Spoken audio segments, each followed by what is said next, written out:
नमस्कार, सी न्यूज़ भारत में आप सभी का एक बार फिर से स्वागत है न्यूज़ बुलेटिन में। इस बुलेटिन में बात करेंगे बहराइच की, जहां जुए के फड़ पर पुलिस ने की छापेमारी, साथ ही दर्जन भर जुआरी को किया गिरफ्तार।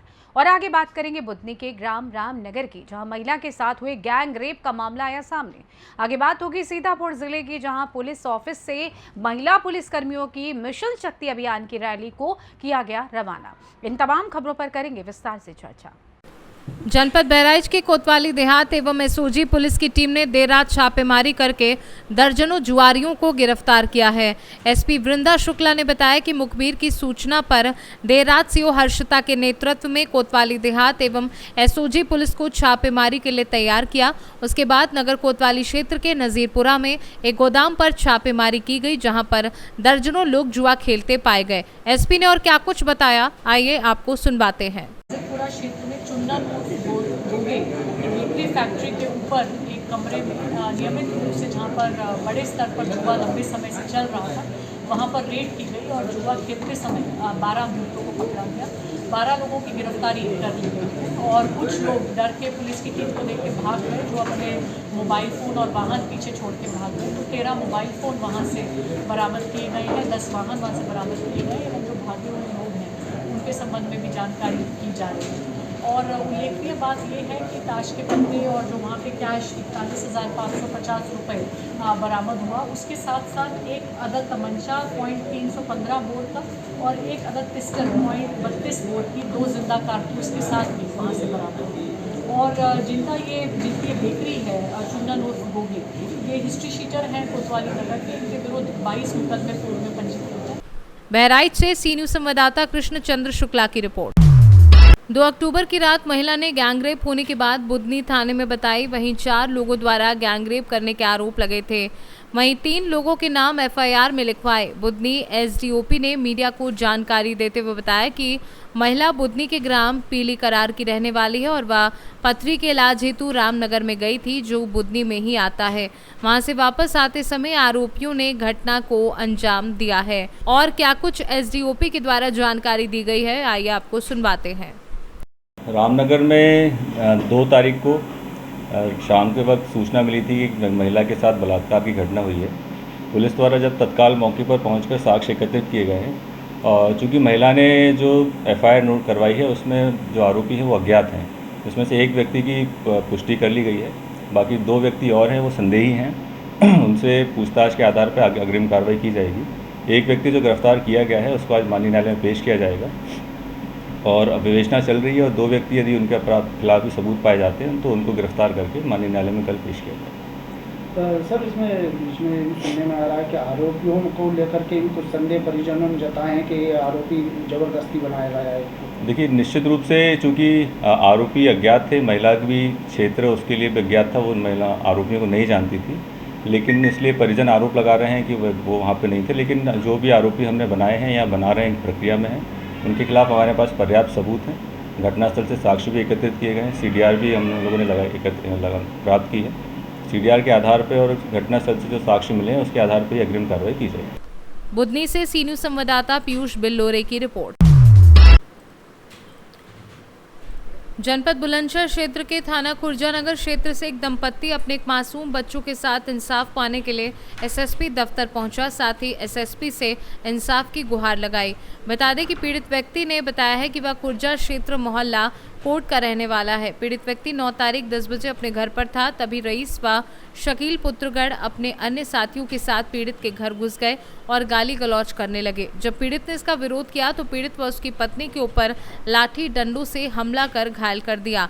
साथ ही पीड़ित ने बताया कि लोहे की रॉड से उसके सर पर वार किया गया, जिससे वह लहूलुहान हो गया और 112 नंबर पर कॉल कर पुलिस को सूचना दी थी, लेकिन जब तक रईस व उसके अन्य साथी मौके से फरार हो गए।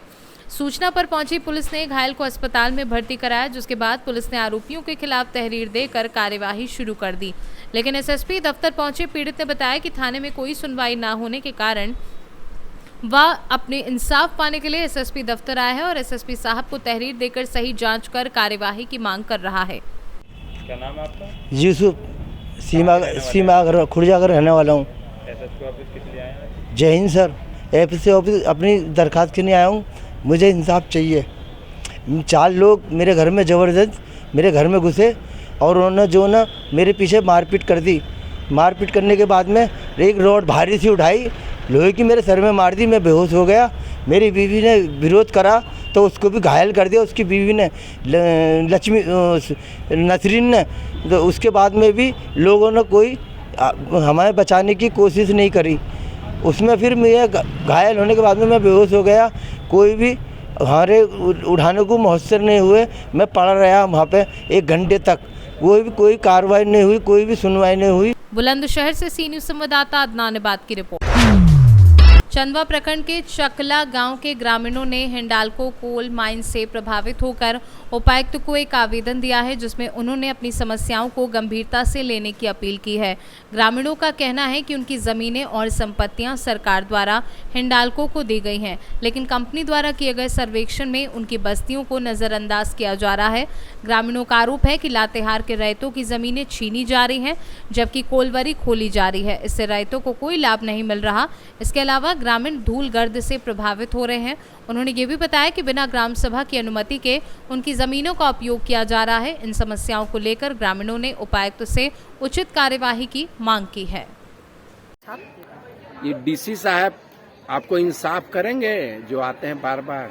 देखिए, हम लोग तो एक बार दिए थे गरिमा सिंह को, वो तो बेचारी यहाँ से ट्रांसफर हो गई। अब दूसरा आए हैं डीसी साहब, उनको भी दिए हैं। अगर हम लोग साथ में अगर न्याय नहीं करेंगे लोग, तो हम लोग सब महिला बीच सड़क में पेट्रोल छिड़क अपना जान दे देंगे। क्यों तुम लोग तैयार हो ना? एकदम तैयार है। इसीलिए हम चाहते हैं बात जगह जगह, शहर गांव, हर जगह फैले। हम लोग का सहायता करें, चाहे मीडिया हो, चाहे सरकार हो, कुछ भी। सरकार का भी काम में जुड़ रहे हैं, वो भी हम लोग का मदद करने के लिए अभी नहीं आ रहे हैं। वोट टाइम वो सब आएंगे हम लोग पास, और अभी कोई हम लोग साथ नहीं दे रहा है। हम लोग कल के डेट में कहाँ जाएंगे जब हिंडाल्को कंपनी हम लोग का घर द्वार सब चीज छीन लेगा? उस टाइम सामने हम लोग का वो हिंडाल्को कंपनी कोयला निकला, तो हम लोग कहाँ जाएंगे बताइए? हिंडाल्को कंपनी हम लोग 1 महीना से धरना दिए हुए हैं। चकला में हम लोग को जहाँ कोल ब्लॉक क्षेत्र है वहाँ पे धरना दिए हुए हैं।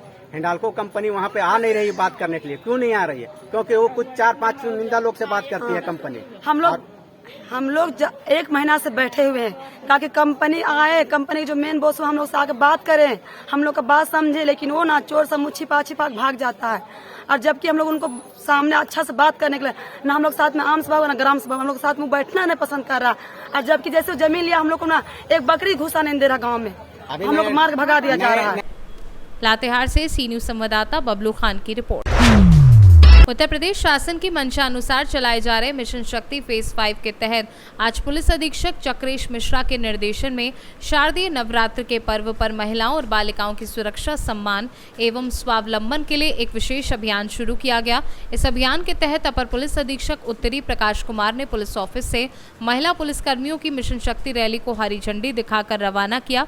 ये रैली पुलिस ऑफिस से लालबाग चौराहा, थाना कोतवाली नगर, GGIC और तरनताल होते हुए महिला स्थान पर समाप्त हुई। रैली के माध्यम से महिलाओं और बालिकाओं को उनके अधिकारों के प्रति जागरूक करने का प्रयास किया गया और महिला सुरक्षा के प्रति अपनी प्रतिबद्धता प्रकट की। रैली में महिला थाना प्रभारी इतुल चौधरी, मिशन शक्ति की प्रभारी भावना भारद्वाज, परिवार परामर्श केंद्र की प्रभारी उप निरीक्षक मधु यादव आदि लोग शामिल रही। कार्यक्रम में प्रतिसार निरीक्षक शिव बालक वर्मा और निरीक्षक यातायात फरीद अहमद भी मौजूद रहे। देखिए, कल नवरात्रि के प्रथम दिवस पे माननीय मुख्यमंत्री जी द्वारा मिशन शक्ति के 5वें चरण की शुरुआत की गई है। इस 5वां चरण यह करीब 90 दिन का कार्यक्रम है, जिसमें कई कार्यक्रम किए जाने हैं। उसकी शुरुआत कल जनपद सीतापुर पुलिस के द्वारा विभिन्न थाना क्षेत्रों और मुख्यालय पे किया जा चुका है। आज उसी के क्रम में एक महिला सब इंस्पेक्टर और महिला पुलिसकर्मियों की एक रैली जो मिशन शक्ति के उद्देश्य हैं उनको उसके संदर्भ में जागरूकता लाने के लिए पुलिस कार्यालय से निकाली गई है, जिसको महिला SHO लीड कर रही थी। इसमें बेसिकली ये आशय है कि जो विभिन्न हेल्पलाइन हैं, जो महिला बीट से संबंधित जो निर्देश दिए गए हैं, उसके क्रम में सभी आम जनता को जागरूक कराना ग्राम पंचायतों पे आशा वर्करों के माध्यम से उनकी वार्ता करके गांव-गांव की महिलाओं को उनके जो शासन ने उनको जो सुविधाएं दे रखी है, जो उनके लिए कार्यक्रम निर्धारित किए गए, इसके संदर्भ में जागरूक करना ही ये मूल उद्देश्य है। और इसी के क्रम में आज ये पुलिस कार्यालय से ये रैली निकाली गई है। सीतापुर से सी न्यूज़ संवाददाता शारिक खान की रिपोर्ट। फिलहाल न्यूज़ बुलेटिन में बस इतना ही। देश दुनिया की तमाम खबरों की जानकारी के लिए आप देखते रहिए सी न्यूज़ भारत। हर खबर आपके साथ, आपके हाथ।